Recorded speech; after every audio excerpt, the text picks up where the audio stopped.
Okay, good morning. So we are in the last part of Shirat Dvorah. ברוך אתה אדוני אלוהינו מלך העולם שהכל נהיה בדברו. And the last, what she did until now was to describe the victory and the miracle, to say that we should be focused in thanking Hashem more than anyone else, but she's also praising those who volunteered, who took themselves to participate from the different tribes, and she also criticized those who didn't participate. Also in this Shira poetry is the description of the situation before the miracle and after the miracle. So this is basically what we saw until now. And now she starts to describe the last part of the war itself, when Yael killed Sisra. So it starts actually a verse before. It starts with the contrast between the people of Meroz and Yael. So she's cursing the people of Meroz because they prefer to stay home and not help Hashem, meaning not helping Am Israel, while Yael did all what she could in order to help, and then why she is blessed. So they are cursed and she is blessed. Oru Meroz, tevorach minashim Yael. So this is opening of the last part that describe what Yael did. So most blessed of women be Yael, wife of Hever Zekeni, most blessed of women in tents. What does it mean, women in tents? Bedouin. What? The Bedouin. The bad woman? The Bedouin. She's a woman in a tent. What is Bedouin? I don't know. The Hebrew word for that, the Bedouin, the one they wander in the desert. Ah, Bedouin. Okay, Bedouin. Okay, so this is the literal understanding. She is among all the women that live in tents, meaning the Bedouins, those who go from place to place, she is the most blessed. But Chachamim said that she is here compared to no less than Sarah, Rivka, and Leah, because about each one of them, it says that they were in the tent. So she is blessed like, or even more, than all the women in the tent. Why? The women in the tent created Am Israel, but without the action of Yael, that's what Mefarshim said, the descendants of these women wouldn't survive. So she saved the descendants of Sarah, Rivka, Rachel, and Leah. So she is blessed among, let's say, at least, even though it uses the word mem. Mem is more than, min nashim, but it can be understood from between or among the women of the tent, she will be also be blessed. Right. So now the description of what she did. He asked for water. She offered milk. In a princely bowl, she brought him kurds. What is kurds? It's like the milk clumping together. Yeah. Like in Hebrew, it says chem'ah, meaning butter. But chem'ah may mean the fat of the milk. A milk with a lot of fat in it. You can know that you can take out the fat, but she brought him the most fatty milk in order to make him tired and sleepy. So this was her way to find a way to kill him. And then her left hand reached, well, it says left because after that it says right. Even though in Hebrew it doesn't say left. It said Yada liyatet tishlachena. Her left reached for the tent pin. Her right for the workman's hammer. So we understand it wasn't like she was doing like that, but she was taking one hand the pin, one then the hammer, and then yeah, in the right place. You can imagine the situation, right? She struck Sisra, crushed his head, smashed and pierced his temple. Okay, yeah, very visual, right? At her feet he sank, lay outstretched. At her feet he sank, lay still. Where he sank, there he lay, destroyed. So this verse is very controversial. You can see that the word lay or sank appears 7 times. 1, 2, 3, 4, 5, 7. Fall or sank or lay appears 7 times. So according to Chachamim, he raped her or did it with her 7 times. So he was really, really exhausted. This is what Chachamim said. He said that it's not very clear. There are different opinions if something happened or didn't happen. The other way to understand this verse very literally, very easy. So when it says in the first time, at her feet he sank, lay outstretched, meaning he went to sleep, right? So she let him sleep, so he went to sleep. And then the second time it says, at her feet he sank, lay still, then he used, in this case, it's meaning about she's killing him. And then it says, where he sank, there he lay destroyed, meaning that after that. So that's before he went to sleep, she used it to kill him, and then after that he was killed. So according to that, it's just, again, a poesy or poetry way to describe things. I have a repeat way, the same words, you put it in different rhythm, in different order, just to describe it in a nice way. And now the focus, this is like in a movie, you see one thing in one place, and then the same place, at the same time, other place. We are moving our focus to the house of Sisra. In the house of Sisra, there is a mother of Sisra. Through the window peered Sisra mother. Like I said last time, it's a very unique thing that you are describing a war from the point of view of the mothers. Usually, all the descriptions of the war, all the stories of the war, they're speaking about the war, what's happening in the war. He killed him, they lost, they won. But what's happened with the woman in the house? What do they think? What do you think a woman that her husband went to the battle, what would she think? Or a mother that her son go to the battle? Usually, normal people, or I would say moral people, the only thing that they care about is that he will come back in peace, that he will win the war and come back. Let's see how the Bible describes the mother of Sisra. So it says, first of all, well, she is worried. Through the window peered Sisra mother. Behind the lattice, she whined. She cried. Why is his chariot so long in coming? Why so late the clatter of his wheels? So she's worried about her son, which is natural. And then her friends try to help her or to encourage her. So he says, the wisest of her ladies gave answer. She too replies to herself, meaning she tried to convince herself, to encourage herself. So what are the encouragement? How do they encourage themselves about the battles? She said, they must be dividing the spoils they have found. A woman or two for each man. Spoil of dyed clothes for Sisra, spoil of embroidered clothes, a couple of embroidered clothes round every neck as spoil. So the second part, okay, I understand. They're talking about the spoil. The first part meaning that they were thinking about mass violation, mass rapes, like we saw recently, the attack of Hamas, because that's how they give comfort them to themselves, to condolence themselves. Well, they are having fun with the women.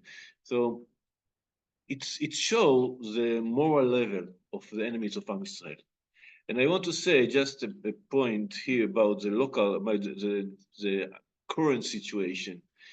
I think there's unprecedented, without precedent, unprecedentedly, yes, that we had during the last war hundreds of thousands of soldiers in Gaza that had the power, that controls the zone, and men, months without the women, and there was no one case of rape.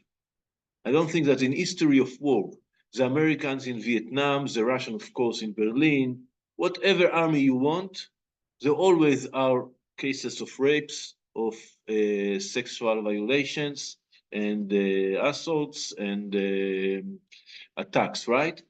And in Israel, it doesn't exist. They try to invent some accusations recently. It was false, nothing, they didn't find anything.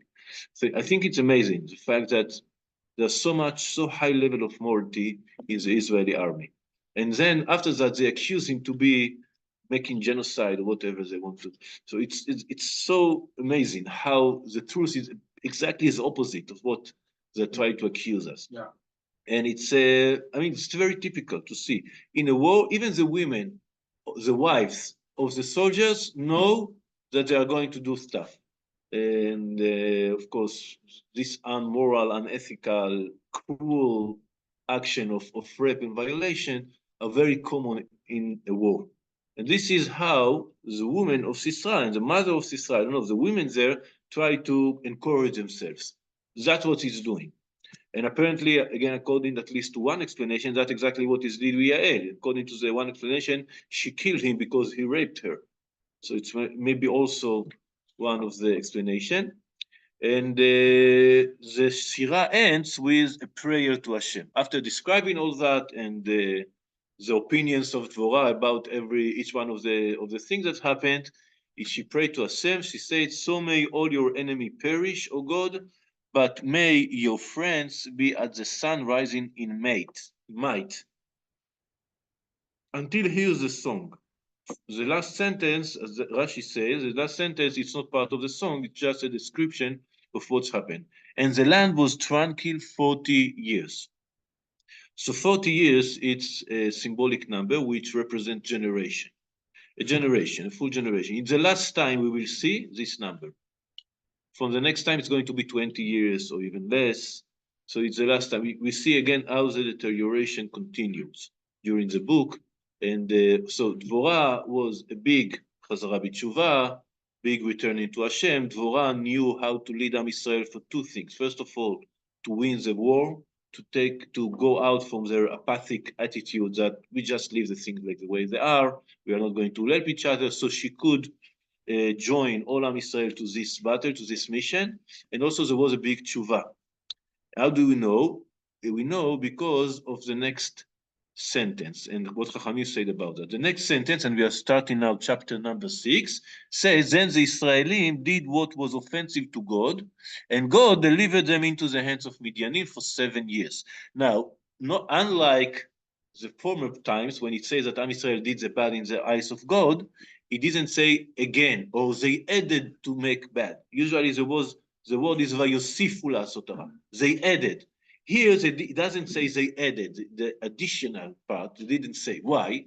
Chachamim say that after the song of Dvorah, all the sins of Am Israel were atoned, were forgiven. It was like a new page. Everything was clean. She could clean Am Israel totally from the sin. Before her, every judge saved Am Israel and make some process of tshuva, but it wasn't cleansed. It wasn't totally clean, right? Only in the case of Dvorah, in the song of Dvorah, she could arrive to a level that she cleaned Am Israel totally from the sin. So now we start in a new page, just exactly like after Yom Kippur, right? In the first scene after Yom Kippur. So this is the first case after the victory of Dvorah. Okay, so we finished the story of Dvorah, and 40 years have passed, and we start a new story. So the next story is about Gid'on. Have you heard Gid'on, the name Gid'on? My bridge, how do you say? In the army, you have battalion, right? This is Ugda in Hebrew. Then you have bridge, brigada, brigade. A brigade is usually divided to, what is after brigade? Company. What? We didn't have brigades in the US Army. So brigades is divided to 3. In Hebrew, you say Gdudim. We had companies. Units, okay, companies, I don't know. So the company or the sub brigade that I was called Gidon on his name. Because first of all, we're going to see about a very, very special victory here in the war. And also some of the things that he said are now like the motto of the Israeli army. One of them, when the battle started, it says, "Go after me." And this has become a acharai, right? This has become like a motto, like a logo that the commandants say. Usually the commanders stay behind and send the soldiers to fight. In the Israeli army, the commanders go first in the first line. What rank? Well, it depends, right? Until I would say until Gdud, until Again, I don't know the names in English, but Well, we would have our lieutenants come, lieutenants and sergeants in the front, yeah, and then the rest of us in back.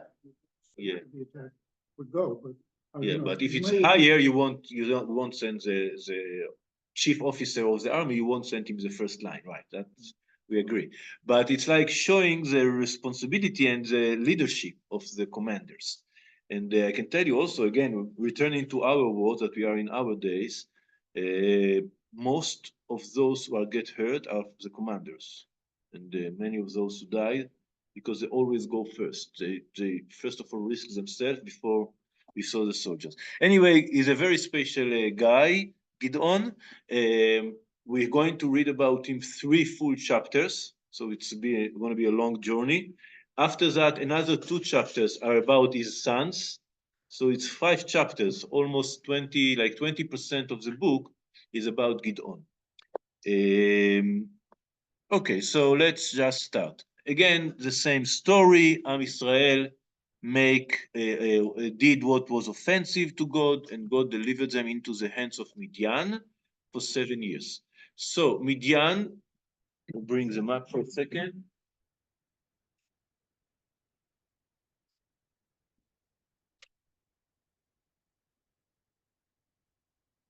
So Midian, the tribes of Midian are some kinds of Bedouins also. Bedouins, that's the word? Yes. So there are tribes that live in the desert. The zone that they live usually is around here. If you see, it's in the south, near where is Elat, more or less, in the other side of the Jordan, the other side of the river, in the Jordan part. So this is Midian, and it's go until Arab Saudi and all. I mean, the desert is very big. And so what they used to do, was very common. Tribes of robbers come, take wherever they want, destroy anything, not caring about taking control of the throne, just taking what they want and go away. The battle that we are going to read about is going to be here in the north. We saw that the war of Barak was here in Artavor.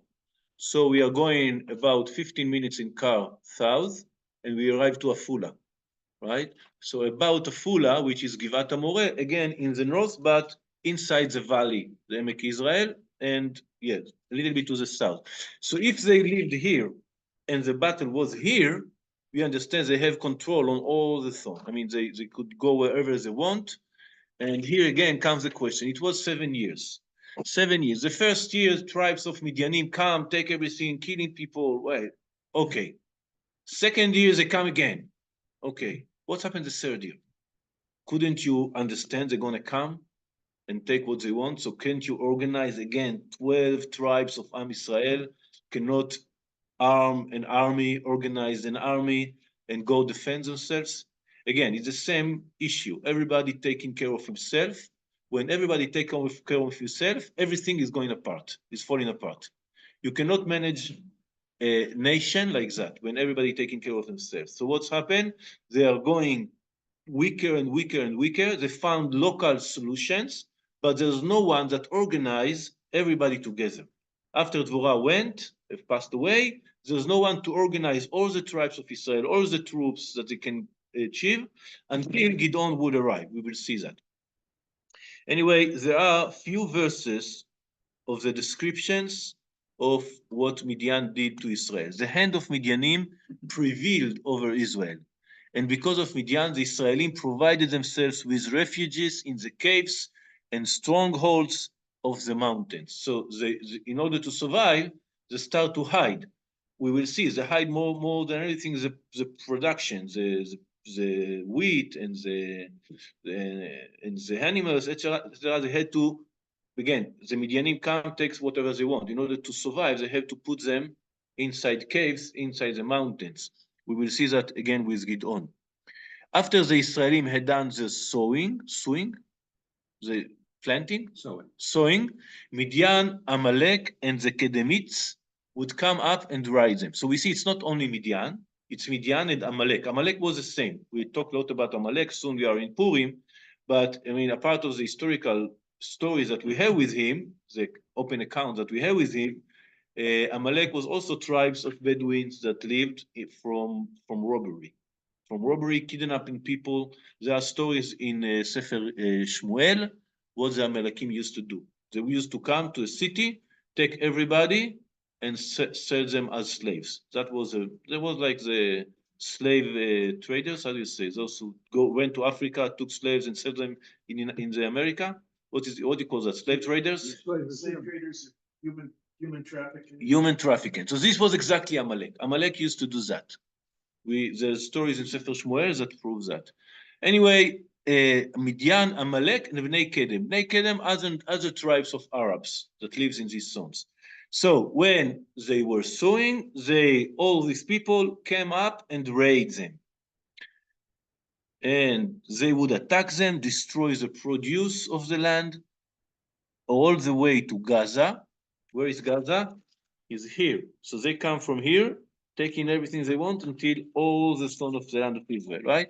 And okay, the main problem here is not that they're killing people. Maybe they killed some, maybe they didn't kill. The main problem is that they didn't leave, like it says it, and leave no means of sustenance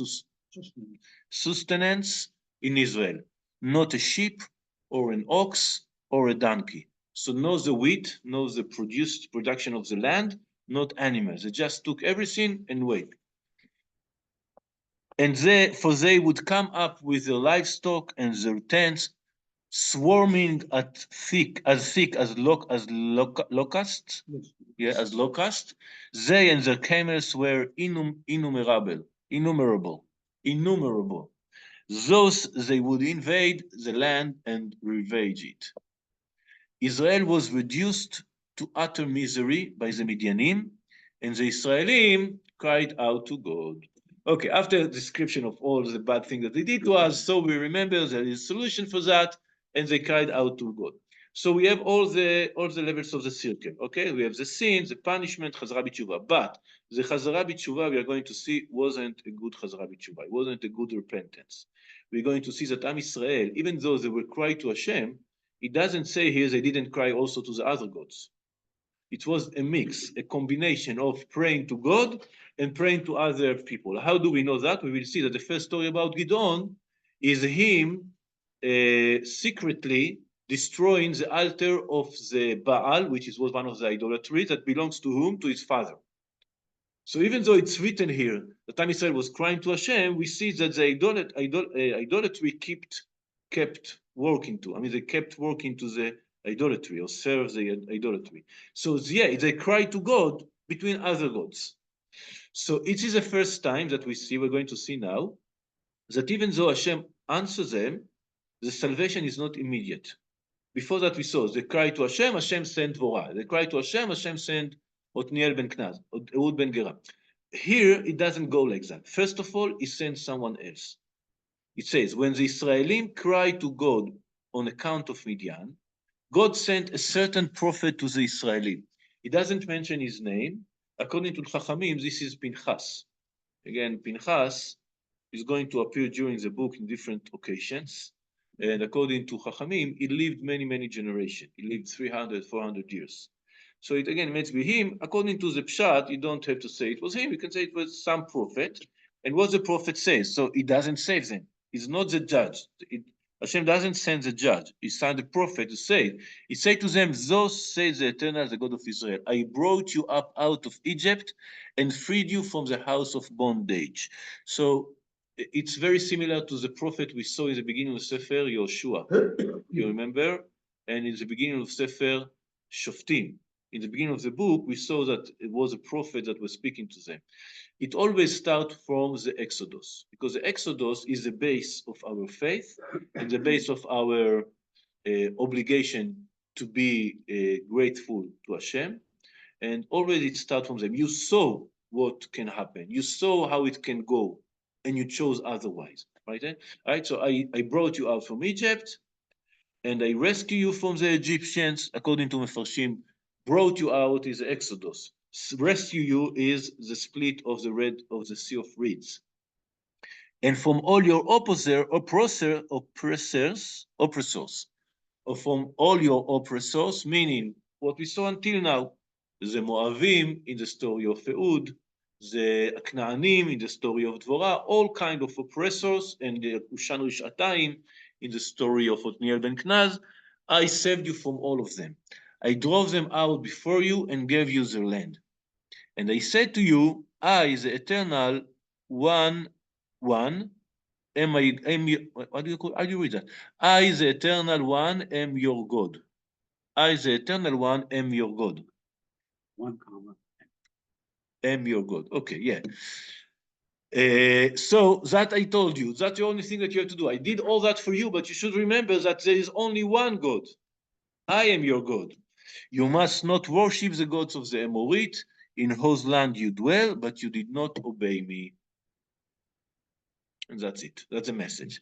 Okay, so the message again, you could have chose after why. All what's happening to you is the consequences of your decisions, of your actions. Even though he sent this prophet, and it looks like again that repentance wasn't good enough, we are going now to see that he did sell some kind of salvation. This is the first story we are going to see about Gideon. There are many different stories that building his personality in front of us. So it starts. An angel of God came and sat under the terebinth at Ophrah, which belongs to Joash the Avizerite. His son Gideon was then beating out wheat inside a wine press in order to keep it safe from the Midianim.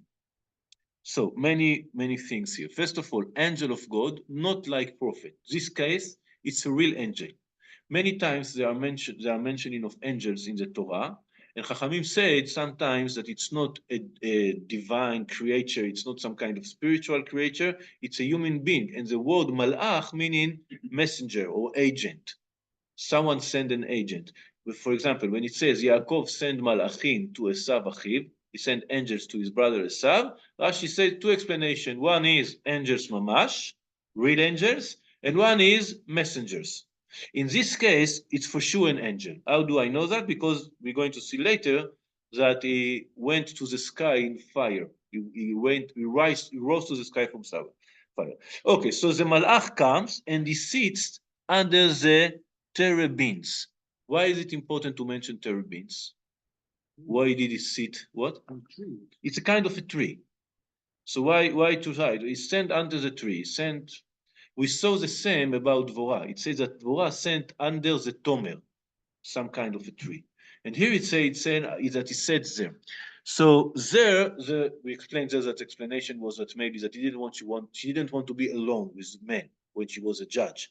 She wanted to be in a public place.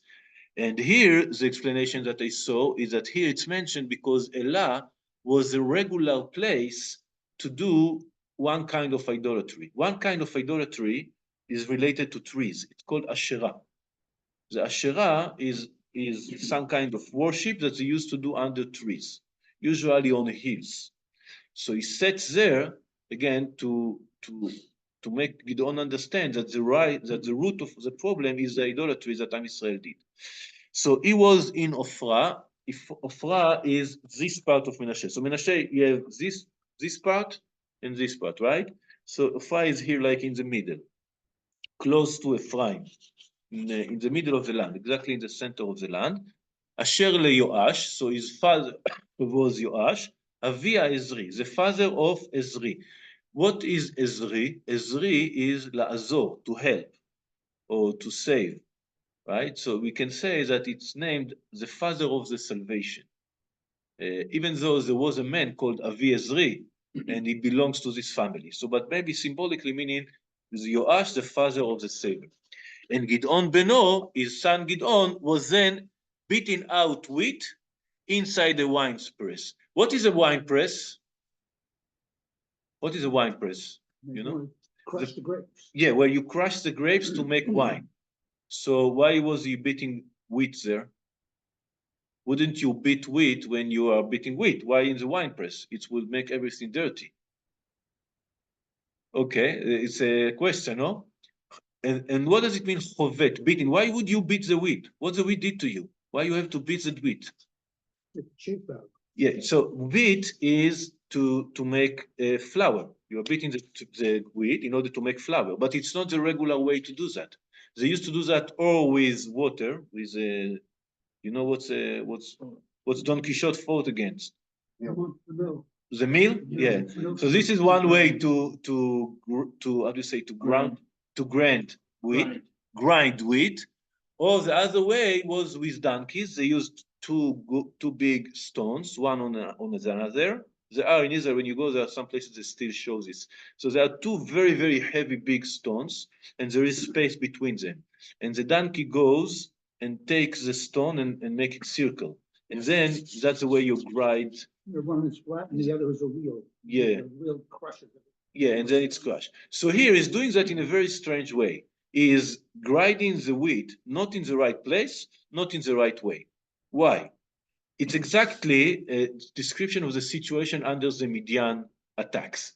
First of all, you don't want to go where they're going to look for you, right? You are going to the not regular place. You're not going to where you are usually grind wheat. You are hiding in the wine press. So it's not the same time of the year. The time of the wine is in the end of the summer. The time of the wheat is in the spring, right? So if the Midianim would come in the spring, what would they look for? The wheat. Where are they doing the wheat, right? So he didn't go there. He go to the place where usually they won't look for in the summer in the wine spirit. So he's trying to find solution to the situation. And why does he do that by his hands and not by the stones?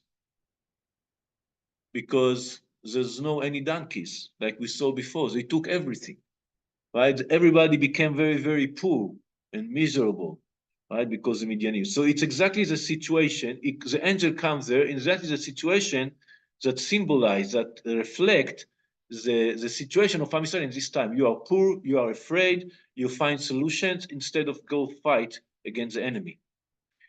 Anyway, so the Gideon was doing that, and the angel come and he told to him. The angel of God appears to him and say to him, "God is with you, valiant warrior."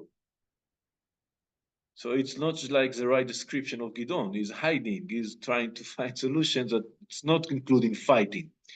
So what he told to him is, "I see the potential of you. You can be a fighter. You can be a warrior. You are not right now, maybe, but you can be if you're doing the right things." Now Gideon answered him, and I want to read the Hebrew for a second. He says, "Vayomer elav Gideon, bi Adoni." Here it translated as "please my Lord," but the Lord is with lowercase l, meaning like you are us talking with a man, right? And if you look in verse 15, it says the same word, but it says "Vayomer elav bi Adonai," not Adoni. What's the difference? Here in the translation, it says, "Please my sovereign, sovereign, sovereign." Yeah, please my sovereign with uppercase S, meaning God. Yeah. Or when you speak with an angel. So we can understand that in the beginning, he didn't understand he's talking with some kind of an angel. And only after the angel answered him, he understood that he's speaking with someone that was sent by God. Maybe angel, maybe prophet, but someone important. And that's the reason it's 10. I mean, I don't care about the English translations, uppercase or lowercase. I'm talking about the Hebrew. It says be Adoni or be Adonai, which can be the name of God or be something that represents someone that is not human. Okay? So after saying to him, Hashem imcha gibor echai, Hashem is with you, Gideon answered a very strange answer. It says very strange answer. He said, Gideon say to him, "Please, my Lord, if God is with us, why has all this befallen us? Why all this befallen us? Why all it happened to us? Where are all those wondrous deeds about which our ancestors told us, saying, truly God brought us up from Egypt. Now God has abandoned us and delivered us into the hands of Midian." So here we have a very, very severe accusations. God abandoned us. Did Hashem already answer that? Yes, in the prophet that he sent, he said, "You abandoned me, so I abandoned you." And Gideon said, "No, you are abandoned us. Where are all the miracles that you were talking about?" Chachamim say that it was in Pesach. The times is good, more or less, but later we're going to see that he made matzot. So every time there's matzot in the Bible, Chachamim say it was in Pesach. For example, Lot, they brought matzot to the angels in the story of Abraham. It says, no, it was in Pesach. So every time it says matzot. So also here it's Pesach. So maybe it was one day after Leil Seder, or 2 days, because you are not allowed to work in Yom Tov. Or he didn't keep Yom Tov, or it was in Chol HaMoed, but in Chol HaMoed you're also not allowed to work. So maybe it wasn't other options, or some kind of the hiding part, right? You're doing that in the holiday, so people won't suspect that you have food there. Anyway, this way or other, he is accusing God for abandoning Am Yisrael. He said, our father told us yesterday in Leil Seder all the miracles that they did. So where are these miracles? So we have here a discussion. Hashem said, make tshuva and I will help you. Gidon say, you should help us anyway. Doesn't matter if we are doing tshuva or not doing tshuva. You have to help us. Where are you? Why did you abandon us? Who is right? It looks like Gidon making here a mistake. His argument is not valid. What do you mean he abandoned you? He abandoned you because you abandoned him. But then the answer of Hashem is very surprising. God, by the angel, God turns to him and said, go in this trench of yours and deliver Israel from the Midianim. I herewith make you my messenger. So he said, what does it mean in this trench? With this answer, with this attitude, you should go and save Am Yisrael. Meaning he is approving his argument. Right? But it's against what Hashem said. Okay, so I leave the question open. Without Hashem, we're going to see that next class.